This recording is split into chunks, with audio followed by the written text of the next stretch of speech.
अॼुकल्ह घणो करे इहो बि ॻाल्हियूं हलनि पियूं या माण्हू चवंदा आहिनि की भई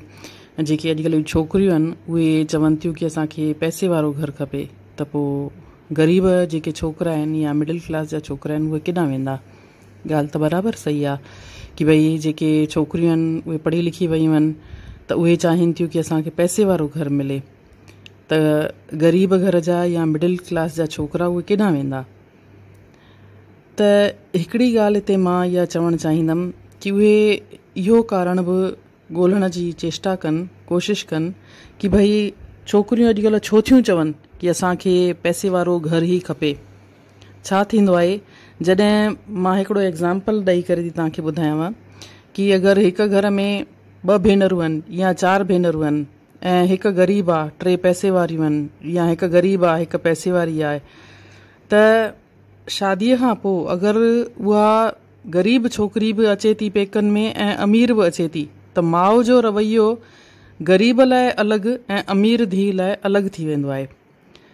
संदसि माउ जो, पीउ जो, भाउ जो अगरि का भेण कुंवारी आहे त भेण जो ई रवैयो हिकु पैसे वारी छोकिरीअ लाइ, पैसे वारी भेण लाइ या पैसे वारी धीउ लाइ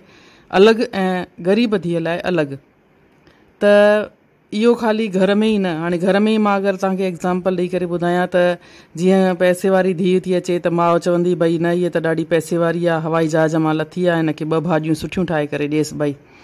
ऐं ग़रीब अगरि लथी आहे कंहिं लोकल बस मां आई आहे त उनजे लाइ भई फ्रिज में ॾिस का रखियल हूंदई भाॼी त हिनखे कोसी करे ॾिएसि।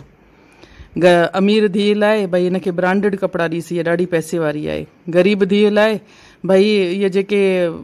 नथा पिया हलनि, आउट ऑफ डेटेड फैशन थी विया आहिनि, पिया आहिनि, त उहा कढी करे का ड्रेस वग़ैरह उनखे ॾींदसि। त हर ॻाल्हि में उहा चाहे ख़र्ची बि ॾियणी हुजे त ग़रीब धीउ खे भई घटि ख़र्चीअ में बि कमु हली वेंदो, वॾी धीउ खे जेका पैसे वारी धीउ आहे त उनखे त भई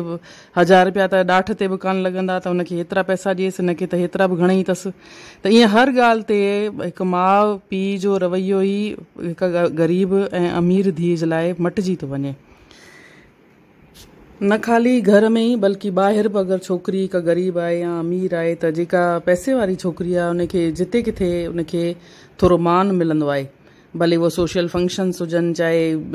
कंहिं स्कूल में वञे थी, टीचर सां ॻाल्हाइण थी वञे, स्कूल में प्रिंसिपल सां थी ॻाल्हाइण वञे, त पैसे वारी अचे थी त उनखे मान मिलंदो आहे, लेकिन ग़रीब अचे थी त उनखे ओतिरो मान न मिलंदो आहे। इहो ई कारण आहे त छोकिरियूं अॼुकल्ह चाहिनि थियूं भले बेमहिल शादी बि कनि,